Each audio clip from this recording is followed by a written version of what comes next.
Welcome to The Baton, a John Williams musical journey. Join host Jeff Commings as he takes you through the career of the illustrious film composer John Williams, starting with his debut in 1959 through more than 100 films in 60 years. This episode listens to the music from Always, made in 1989. Now here's your host, Jeff Commings.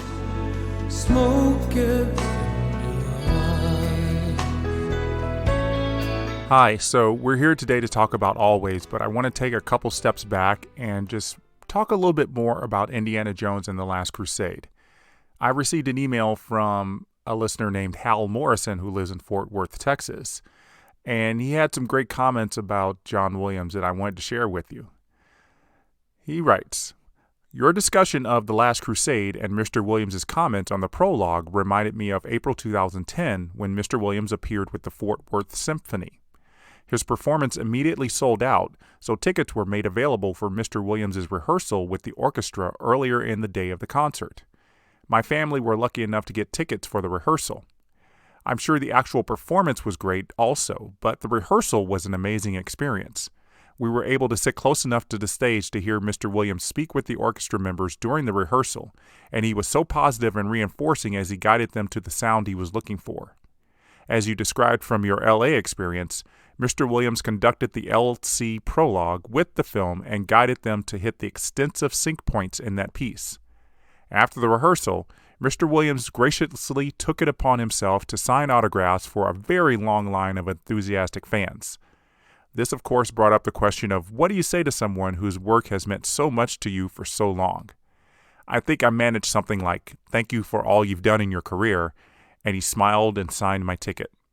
That autograph is one of my prized possessions." So Hal, just as I've said to everyone else that has told me about meeting John Williams, I'm extremely jealous and envious, and I hate you. No, I'm just kidding.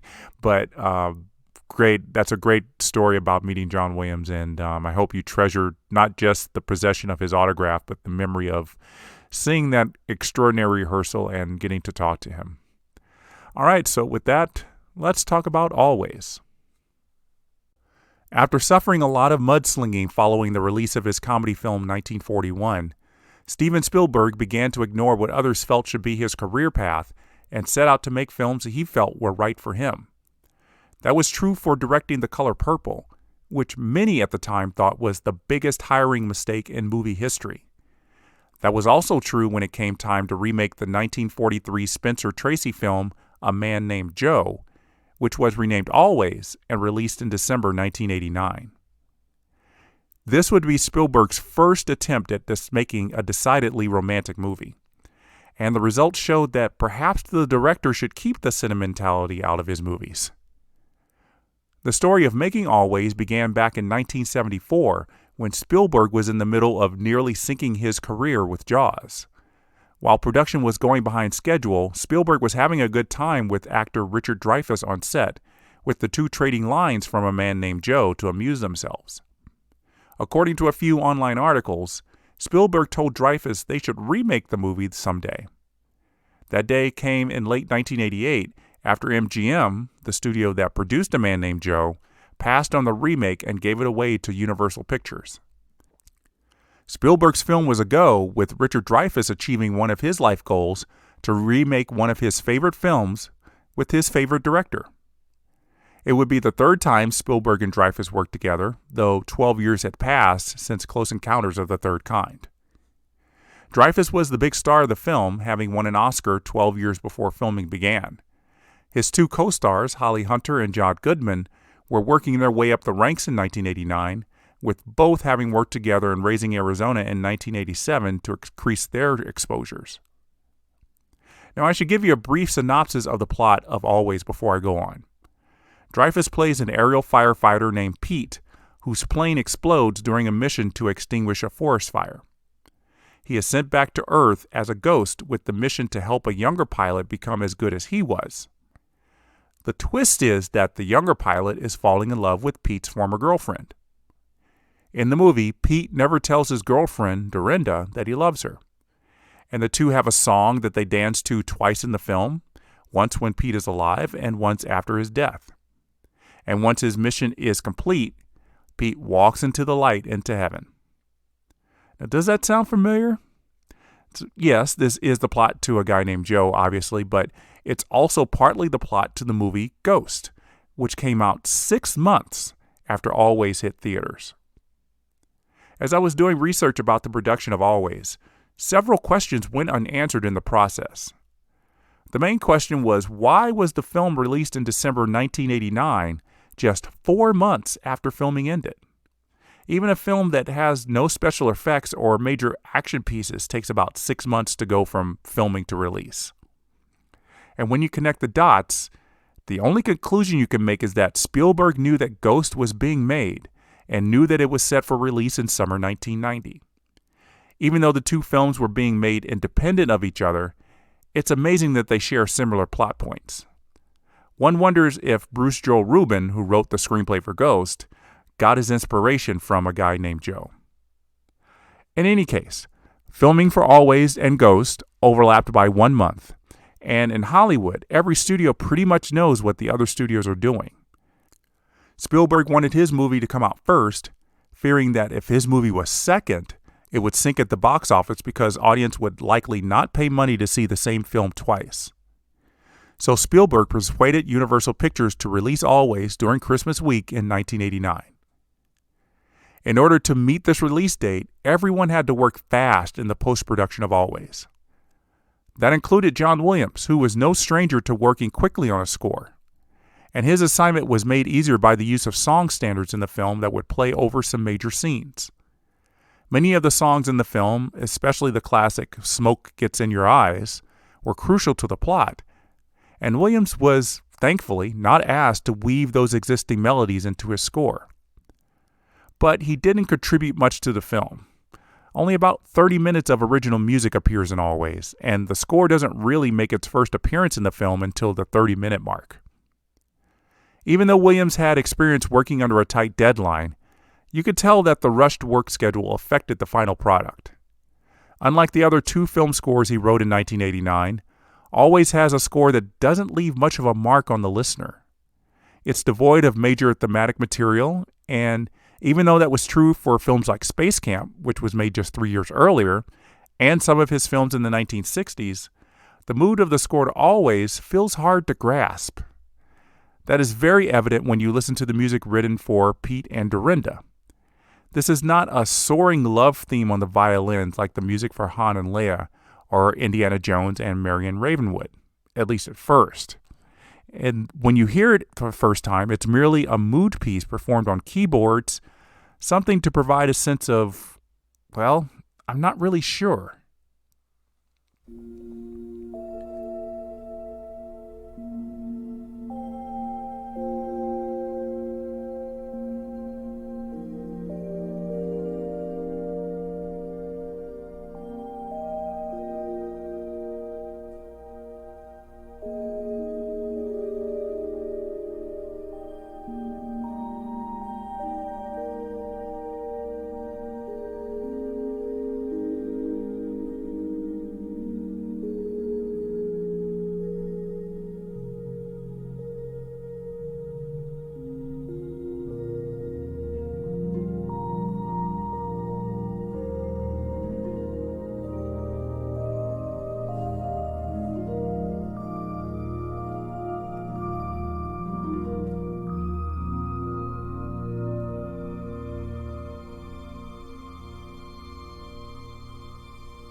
There is melodic construction there, of course, but it doesn't jump out at you as quickly and as surely as some of the other themes he has composed.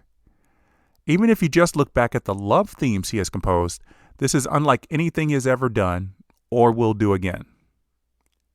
The love theme, as it were, does expand a bit later on when Ghost Pete talks to Dorinda in her sleep. It's one of the few scenes in the film where I felt Spielberg was getting a handle on the romantic angle of the film, but perhaps it's Williams' music that helped that. The piano takes center stage here, taking over for the keyboard in tinkling out the love theme.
My ears perked up in a scene that involved a defective escort vehicle and the plane carrying Ghost Pete and the young pilot he is assigned to help, named Ted.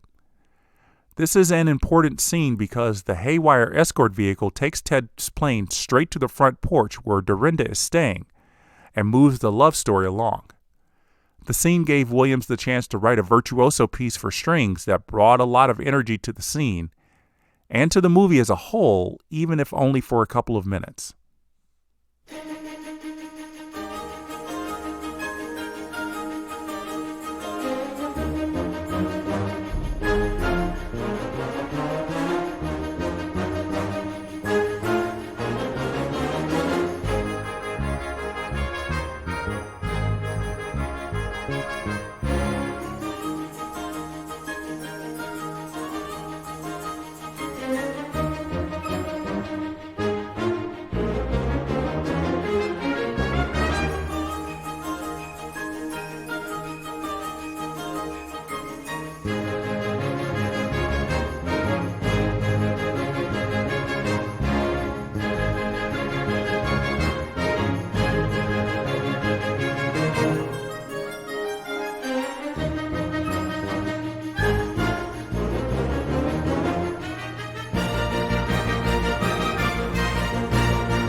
This cue doesn't really fit into the rest of the score because its energy is off the charts.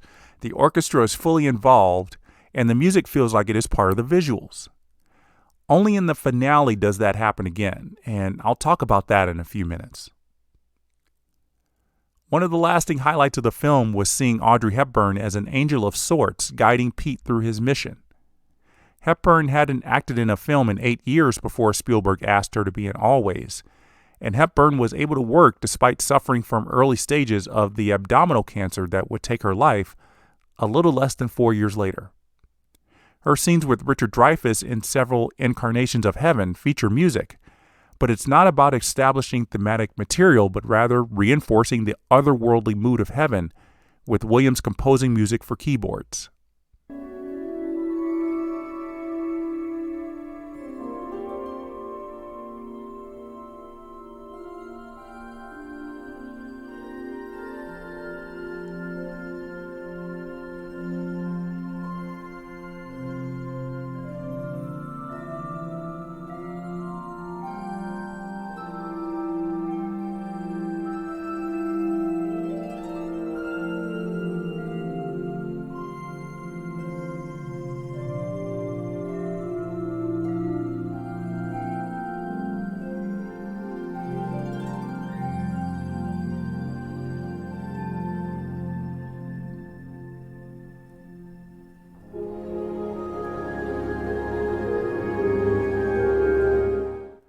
music does pick up just a bit when Pete's version of Heaven has him in a wheat field witnessing one of his first flights as a firefighter.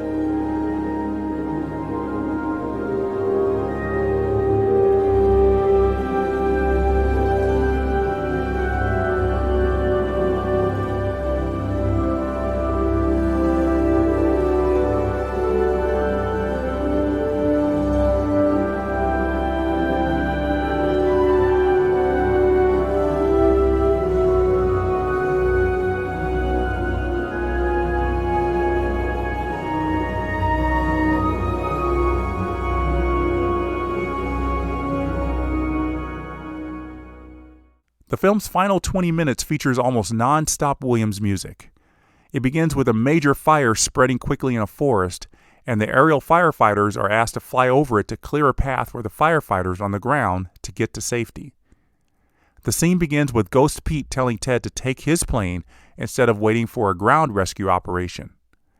Williams colors in the scene mostly with strings as Ted prepares to fly.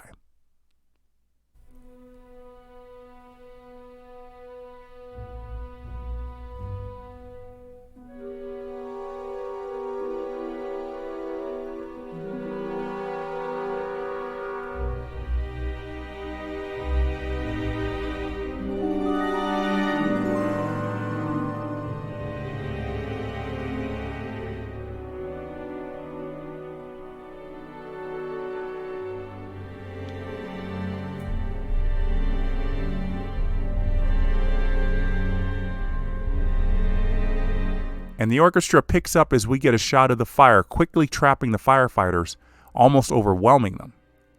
French horns are in order as they are pretty much the only instrument that can be heard over the crackle of the fire.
Dorinda arrives at the command center at this point, and instead of risking losing another man that she loves, Dorinda hops into Ted's plane to carry out the rescue mission, even though she's never done so before.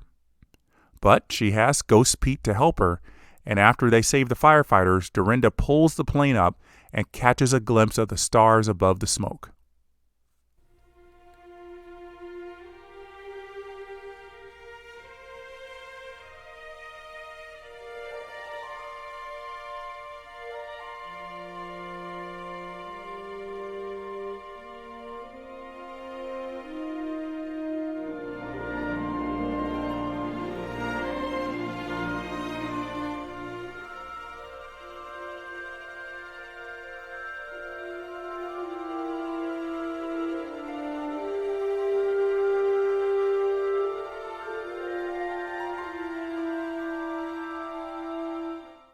And now Ghost Pete has a big heart-to-heart with Dorinda about the way her life will be, and finally says, "I love you." That declaration of love brings out the love theme now in the woodwinds.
After this emotional moment, Dorinda sees that the plane is losing pressure and has to crash land somewhere. She takes it to a lake where the plane submerges. Instead of trying to escape, she makes the decision to drown, but Ghost Pete reaches out his hand and pulls her to safety.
Dorinda returns to the airfield, and Pete finally realizes that he has to let Dorinda and Ted be together.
Until that final minute of the film, I didn't feel that this score had many John Williams touches. But as Pete walks away, to heaven, I suppose, Williams brings the strings in to pump up the emotion a couple of notches. It was a very satisfying musical finale, even if that love theme doesn't really emerge easily from it. So, what should we make of this score by John Williams? In a sense, it feels like Williams was just phoning it in, as it were. But when Williams phones in a score, essentially putting in a moderately dedicated effort, it's better than most composers can do on a great day. As I mentioned earlier, there seemed to be a rush job put on post-production to get the film released by Christmas, and Williams recorded the score over a few days in late October and early November. It was the end of a very busy year that had him working nonstop from spring to late fall, with the results turning out to be, again, better than almost all of his colleagues at the time. Spielberg's thought that getting his film out before Ghost would bring him better box office results proved to be wrong. Always made a profit, but only grossed $74 million at the box office worldwide. When Ghost ended its theatrical run in early 1991, it had made $505 million and was nominated for the Best Picture Oscar. If there's anyone who says Always is a better film than Ghost, I want to know how much Spielberg paid you to say that. So for better or for worse, this film closed out the 1980s for John Williams. There could be an argument that this was his best decade creatively, though the output from 1985 onward has kind of divided some fans, and they believe it might not hold up to what Williams wrote from 1970 to 1975, for example. And he would move on to the 1990s with an eye toward working on even smaller films. That was very true with the first two scores of 1990, and on paper, many thought the third film he scored in 1990 would be a moderately small film as well. It is going to be so much fun exploring John Williams' music from the 1990s, and I hope you will join me on this journey. As we go through this next decade of music, I want to remind you to send me your comments by email to jeffswim@aol.com. And please keep posting those reviews on Apple Podcasts, and be sure to tell your friends about this show. I look forward to talking about Stanley and Iris on the next episode. And until then, the baton is down.